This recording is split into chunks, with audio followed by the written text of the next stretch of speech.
Prečo je dôležitý návrh osvetlenia? Osvetlenie v našich domovoch a pracovných priestoroch hrá kľúčovú úlohu nielen z praktického, ale aj estetického hľadiska. Je to viac než len zdroj svetla. Správne navrhnuté osvetlenie priestor dotvára, robí atmosféru alebo podporuje produktivitu. Návrh od profesionálov je tak nielen investíciou do svietidiel, ale aj do kvality života a práce. U nás v Kaske sa pri návrhu osvetlenia sústreďujeme na tieto 4 hlavné faktory: funkčnosť a ergonómia. Pri návrhu zohľadňujeme funkčné potreby každého konkrétneho priestoru. V obývacích izbách odporúčame rôzne svetelné scény a stmievanie, zatiaľ čo v kanceláriách funkčné osvetlenie s vysokou svietivosťou. Ergonomickým prístupom zabezpečujeme rozmiestnenie svetla tak, aby minimalizovalo únavu očí a zvyšovalo pohodlie. Estetika a atmosféra. Osvetlenie môže dramaticky ovplyvniť atmosféru miestnosti. Pomocou vhodného výberu svietidiel, ich umiestneniu a farby svetla možno vytvoriť rôzne nálady, čo výrazne prispieva k celkovému vizuálnemu dojmu z priestoru. Úspora energie a trvanlivosť. Správne navrhnuté osvetlenie je nielen estetické, ale aj efektívne. Zohľadňujeme energetickú efektívnosť svietidiel a osvetlenie navrhneme tak,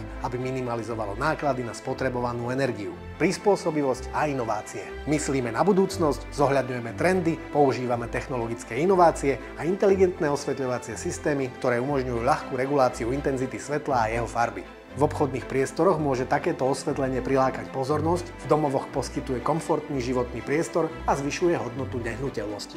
Ak potrebujete návrh osvetlenia rodinného domu, bytu, kancelárie alebo verejných priestorov, radi vám pomôžeme. Kaska svietidlá, vitajte vo svete svetla.